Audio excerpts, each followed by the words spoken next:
le département du Tarn, donc Fabrication d'enrobés. faites toutes les deux, puisque je pense qu'il y en a deux. Il faut dire enrobé, a dit Monsieur Terlier. Oh Alors, là là. je m'explique, je m'expliquerai de ça avec Jean Terlier en direct, vous Oui, en faites pas. expliquez-vous, oui. Euh, non, la Chambre d'agriculture du Tarn n'a pas été consultée sur l'emplacement des centrales à enrober. Voilà, je dis une fois de chaque, comme ça tout le monde, les deux parties seront d'accord. La Chambre d'agriculture du Tarn n'a pas été consultée sur l'emplacement des centrales à mettre en place par rapport aux effets induits. Voilà, alors j'entends votre interrogation et je peux la comprendre par rapport à certaines productions. Voilà, j'allais vous répondre et je solliciterai les services de l'État, voilà, si nécessaire, pour le fait que il n'y ait pas d'incidence vis-à-vis des producteurs bio, HVE ou autres productions locales sous signe officiel de qualité. Jean Terlier a parlé tout à l'heure de l'ail, mais on pourrait rajouter certainement quelques productions différentes et complémentaires à celles-là, qui ont voilà, des conditions de production à respecter par rapport à leur cahier des charges. Et j'insisterai pour que cette activité-là, qui est une activité qui va durer, alors je sais pas, j'allais dire un an certainement, voilà, que cette activité-là ne perturbe pas les productions qui sont dans un périmètre autour. Voilà. Je pense qu'il y avait une troisième question parce que vous avez parlé d'un chiffre, mais je ne vous ai pas entendu parce que j'ai eu une coupure de réseau pendant quelques secondes, donc je n'ai pas entendu le chiffre. Donc si Oui, vous se percevriez au regard d'une indemnisation collective une somme de 2,5 millions d'euros en faveur du oui. Chambre d'agriculture 81 et 31. Voilà, je Donc, comprends. si vous pouviez me confirmer ou m'infirmer ce chiffre Alors, et le montant, les modalités, etc. le chiffre est autour de 2,1 millions, puisque c'est un peu moins de 300 hectares multipliés par 7 000 euros par hectare, qui sont, mais je l'avais évoqué tout à l'heure quand je vous ai parlé de compensation Collectif. agricole collective, voilà, qui est je pense qu'on doit faire partie des premières infrastructures qui ont droit à cette chose-là, puisque cette compensation découle de, alors je regarde mes collaborateurs, On a arrêté qui est paru même après ouais, l'autoroute. Mais voilà, on a été un des, ou sinon le premier projet à pouvoir avoir accès à cette compensation agricole collective, qui seront gérés conjointement par la Chambre d'agriculture du Tarn, dans le Tarn, par la Chambre d'agriculture et la DDT, mais je suppose que la Haute-Garonne a le même, voilà. Et sur les projets, c'est-à-dire quelque part, on mettra en place avec la professeure agricole des projets qui après seront débattus lors de la CDOA par rapport à la pertinence des projets et au fait que les projets puissent être éligibles à la compensation agricole collective, sachant que ces montants-là sont consignés, versés par le concessionnaire Atosca, consignés à la Banque des Territoires et que la Chambre d'agriculture ne percevra jamais de millions d'euros, ne percevra pas de millions d'euros. Et que la Chambre d'agriculture, quelque part, orientera le versement de ces sommes-là auprès des projets collectifs qui sont mis en place sur un territoire qui a été défini, alors voilà, quelques dizaines de kilomètres certainement autour d'autoroutes. C'est pour ça qu'on travaille conjointement avec l'Haute-Garonne, puisque on va avoir un territoire qui va être commun aux deux, et l'impact va être sur les deux territoires.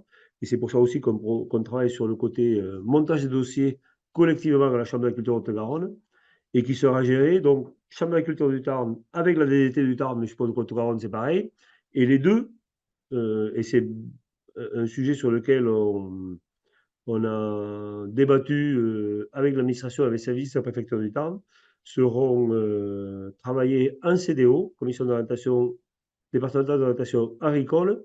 Donc, après, il faudra peut-être voir comment on s'organise à Haute-Garonne pour qu'on ait le même dossier le même jour et peut-être que, voilà, pourquoi pas imaginer des CDO en commun pour débattre d'un dossier sur le côté orientation de la distribution des fonds. Voilà. Et je vous rassure, Madame la Présidente, je n'aurai pas besoin de gérer dans mon département Non, moi, je suis que rapporteuse. Madame la rapporteuse, pardon, Monsieur le Président. Je n'aurais pas à gérer dans le département du Tarn une enveloppe de 2 millions 100, hormis sur l'orientation des projets. Ben, c'est Ouais. déjà bien. Et encore, Oui, tout à fait. Mais peut-être, on l'a demandé, donc c'est normal que. non, peut-être, et peut-être aussi pour préciser, effectivement, cet argent aujourd'hui, il est déposé sur quelque chose qui est public. Donc, c'est à Banque des Territoires avec la Caisse des dépôts.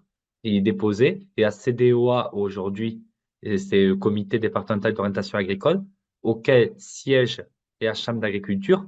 Mais la Chambre d'agriculture n'a que 3 places, par exemple, sur les 20 ou 25 membres de la CDOA. Donc, même si on peut travailler à des projets techniques qu'on fera, qu'on présentera, mais c'est pas la Chambre d'agriculture seule qui décidera où sera fléché cet argent. C'est bien le monde agricole avec ses représentants au pourcentage de moment des élections Chambre. Donc voilà, c'est comme ça et que les syndicats ont les APS attribués.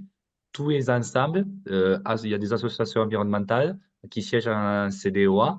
Il y a aussi voilà, les propriétaires, voilà, l'ensemble des acteurs du monde agricole qui peuvent tourner autour de l'agriculture, qui siègent dans cette CDOA, qui feront ce vote à ce moment-là. Et à Chambre, forcément, on aura un rôle par notre mission consulaire de préparer des projets et de les présenter, mais c'est pas nous.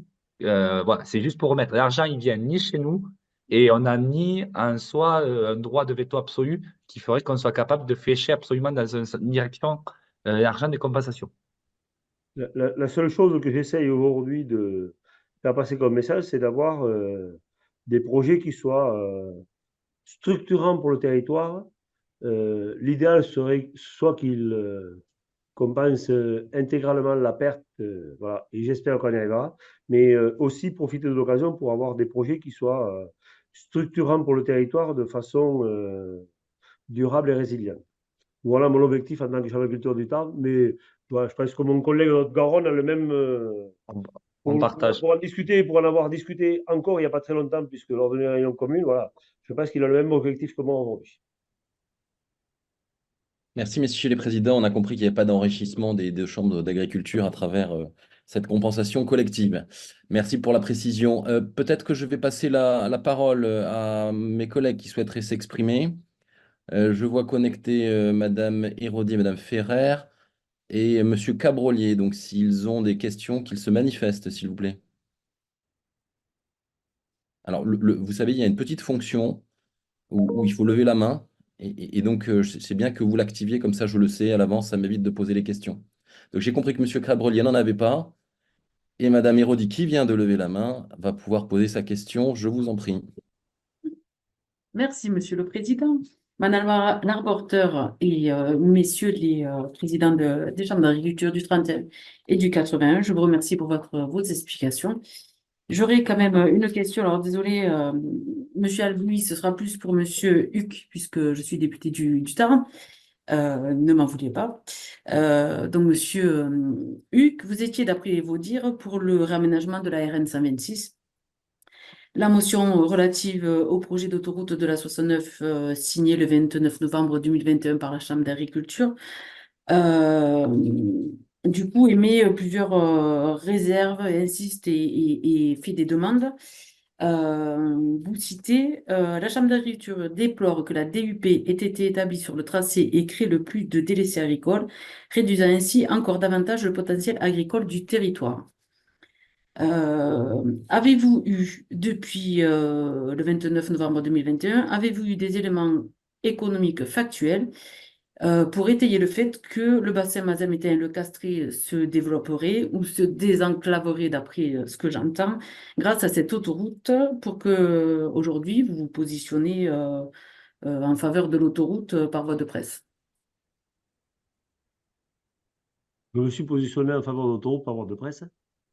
Oui, il y a un article sur la voie du Midi. C'est une bonne chose, Jean-Claude, hein. La Il y a voie du une Midi. conférence de presse du 25 avril 2023 dans la Voix du Midi qui dit que vous vous positionnez en faveur de cette autoroute.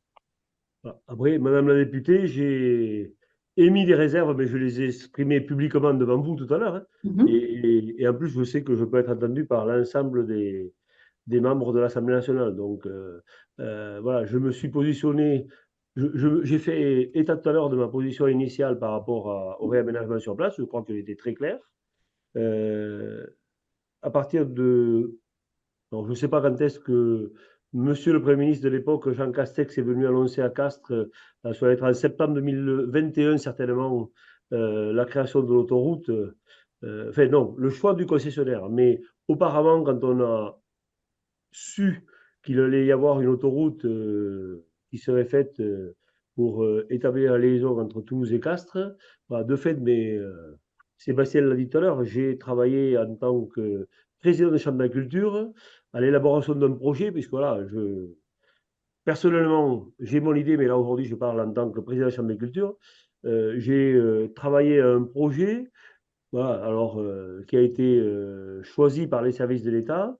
Et en tant que président élu d'une chambre consulaire, voilà, je me dois de respecter et de suivre les voies de l'État et de travailler en clair pour faire en sorte que ce projet-là impacte le moins possible les agriculteurs.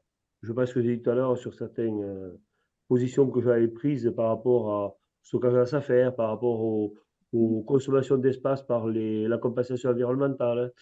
Donc voilà, que ça impacte le moins possible les exploitants, les propriétaires aussi, puisque la Chambre d'agriculture du Tarn a dans sa session un représentant des propriétaires. C'est pour ça que l'on a travaillé un protocole d'éviction qui, je pense, globalement, même si certains l'ont décrié très tôt, voilà, qui, je pense, globalement, a répondu à l'attente des propriétaires ou exploitants sur le terrain, puisque en dehors des possibles contentieux que l'on peut découvrir maintenant, j'ai quand même entendu globalement, et vous savez très bien, Madame la députée, que les, les discussions de coin de bar ou de marché fonctionnent très bien chez nous, agriculteurs, qui correspondent globalement à l'attente et qui a répondu à l'attente des agriculteurs, puisque je pense qu'un grand nombre a signé aujourd'hui, même s'il reste quelques dossiers à signer, voilà, un grand nombre a signé aujourd'hui. Donc voilà, je pense globalement avoir pris position très tôt sur le fait qu'il fallait, qu'il me semblait nécessaire de réaménager, mais étant plutôt voilà, d'un caractère constructif. J'ai, à partir du moment où la décision de l'État a été prise, accompagné le projet comme il est aujourd'hui, en évitant qu'il y ait le moins d'impact possible sur notre production et sur les propriétaires que je suis quelque part censé représenter. Quant à la création de valeur dans le sud du Tarn, je pense aujourd'hui que certaines entreprises agricoles du sud du Tarn ont besoin de cet outil-là pour aller travailler avec les métropoles toulousaines. Le département du Tarn a fait le choix, et Sébastien pourrait en témoigner, puisqu'on a fait le choix commun à un certain moment de travailler dans le Tarn. On a fait le choix de s'associer à une plateforme de producteurs agricoles qui est aujourd'hui basée à Toulouse et qui s'appelle PSS 31 et qui aujourd'hui, voilà, travaille avec des gens du sud du Tarn. Pour moi, la création de l'autoroute de Maine est un moyen pour PSS 31, notre plateforme commune, alors certes avec une première mouture qui a été faite par Haute-Garonne, mais auquel le Tarn s'est rajouté, a plutôt les moyens d'aller irriguer le sud du Tarn par rapport à ses clients, et les agriculteurs du Tarn ont plutôt les moyens d'aller vers la plateforme commune qui est basée à Toulouse aujourd'hui. Voilà. Voilà un exemple parmi tant d'autres. Après, personnellement, Madame la députée, je n'ai pas analysé, et je laisse mes collègues de la Chambre de commerce et de métier faire la même chose que moi sur le côté création de richesse sur leur partie, voilà, la partie de leurs ressortissants. J'ai toujours pensé que sur le côté agricole, nos ressortissants avaient plutôt intérêt à avoir une liaison routière, autoroutière pour se rendre dans la capitale régionale qui est Toulouse. Voilà pourquoi. Alors après, je ne l'ai pas, certainement pas chiffré, parce que je pense que c'est très compliqué à faire aujourd'hui, chiffré de manière voilà, très précise. Oui. Ma question, c'était de savoir, est-ce que vous avez eu des éléments fournis par la CCI ou autre, ou l'État, ou le concessionnaire, voilà, des éléments factuels économiques qui vous ont permis de changer d'avis voilà. Non, mais si moi j'ai pris ma décision, c'est pas, j'ai pas attendu les éléments fournis par le concessionnaire ou d'autres. Je l'ai fait parce que, voilà, en relation avec mon bureau et avec les différentes études que l'on a pu faire nous personnellement, il nous semblait important que cette liaison autoroutière existe aujourd'hui. Voilà. D'accord, sur le côté agricole, je suis bien d'accord.